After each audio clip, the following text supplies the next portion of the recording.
Instead of goodbye, we say ta hona, means many blessings, many prayers. I wish you good fortune. I wish you goodness on your journey.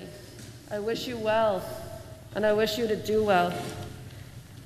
That's what she always said. So ta hona, ta hona.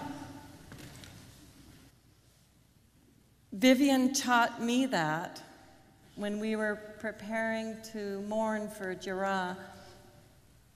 We were sitting in her living room. And I think she preached about that here in the cathedral too. Because she said in Dene there was no please or thank you, because please sounds like you're not worthy of it, and thank you means you didn't really deserve it anyway. So Vivian wrote, "You say it loudly and with joy." And she wrote this, "It means, may you live long. You are so generous. You are so kind. You are so caring. It's important for the people that you stay here for a long, long time, that you live a long, long time, that you stay here where we need you for a long, long time. Stay here for a long, long time. Damn it. Well, damn it. I never thought I'd say that in a sermon, but damn it. I could say worse. Have you ever been on the Crow's Nest Highway? That road between Hope and Princeton? And you get to a place where the mountain is gone. A mountain collapsed on January 9th, 1965, and crashed into the valley and was no more. On the 2nd of June, at VGH, at around 3 in the afternoon, a mountain collapsed. There was a landslide in our lives. Sundancer, priest, mother, grandmother, friend, auntie, teacher, and prophet, pastor, and friend. Our mountain collapsed. How can we even begin to catalog what we lost? What did we lose when Vivian died? Are there words enough? And what questions come to our minds? Did you ever wonder, why Vivian? Why did she get sick? Why did she die? Was it bad luck? Bad choices? Or what do you think?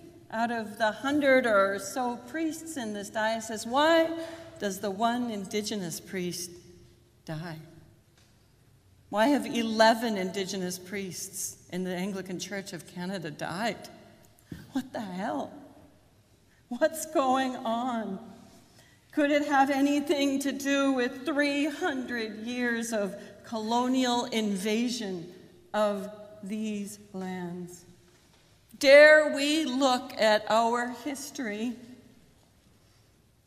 Dare we open our hearts the way Vivian did? Can we see her life and the lives of all the others who have been lost in the horror and the blasphemy of what is the invasion and destruction of these lands? What about that smallpox plague? Anybody remember that? 1862, when almost all the Indigenous people in this land died. The kidnapping of children, the violence against those precious little ones, the horror of all of this. And then Vivian. Vivian knew this, and Vivian was this. We who knew and loved Vivian saw this. But the thing about Vivian is that she clawed her way through this and was a sun dancer. And though it took her 15 years more than it took me, and we graduated the same year, it took her 15 years, but she became a priest because we weren't going to stop her with all of the nonsense that we put before her. And then she became an elder, a matriarch. I hadn't ever named her that until Jessica posted that. One of Vivian's many gifts was to take us out of this ordinary world and reveal to us the extraordinary. What is there but what is beyond our sight? She could see, and she could say, and she could scare us, and she could give us hope. She could reveal all these things that are here that we don't see.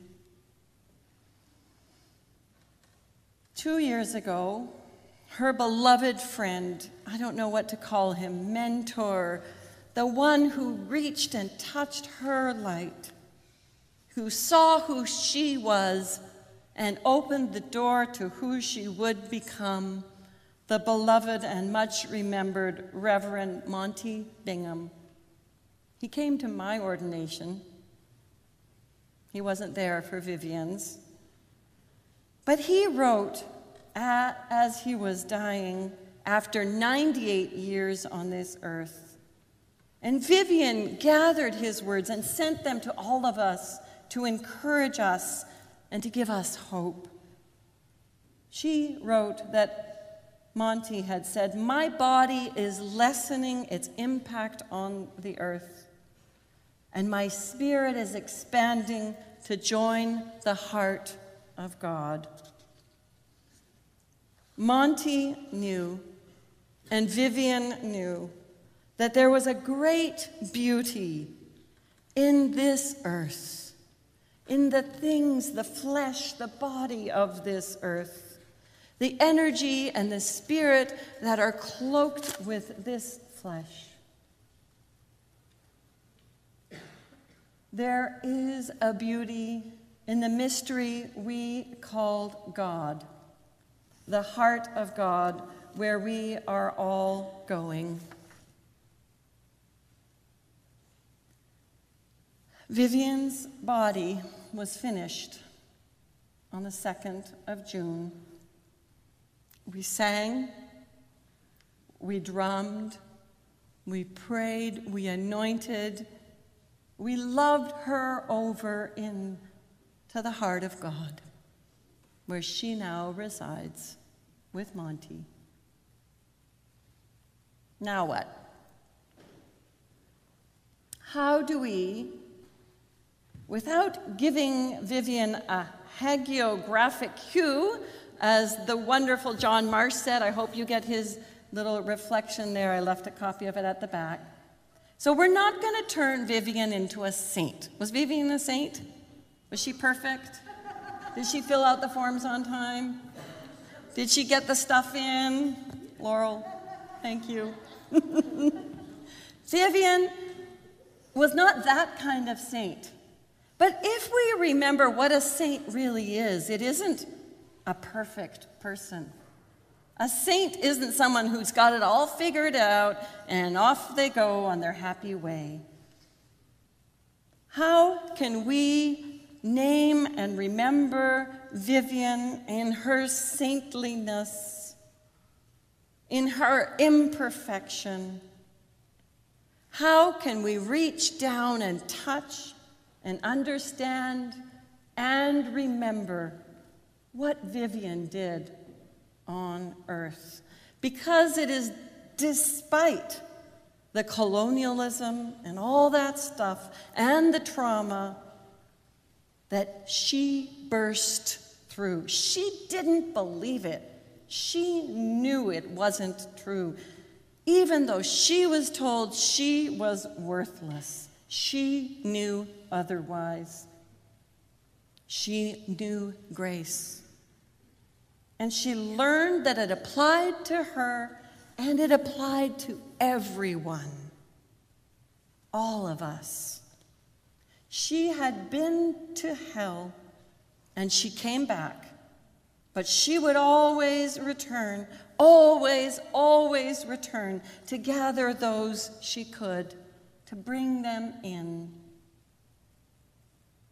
Vivian would rush into the burning house. You know she would. That's what she did. We tried to stop her. We said, no, don't go. It's too dangerous. You have to rest. You have to let everybody else do it. Let someone else do it. There's firemen for that. Don't do it. Vivian is rushing in to that burning house. And that's why I think she died. Because she couldn't stop it. She wouldn't stop it. There was no way to stop Vivian. So Vivian is a sign of what God is like and what God is up to. God made Vivian, and Vivian in her life, as Stephen said, was reconciliation, and more than that, Vivian was resurrection. She was a sign of resurrection. And so with Vivian, we proclaim the gospel. All are beautiful. All are beloved. And all belong.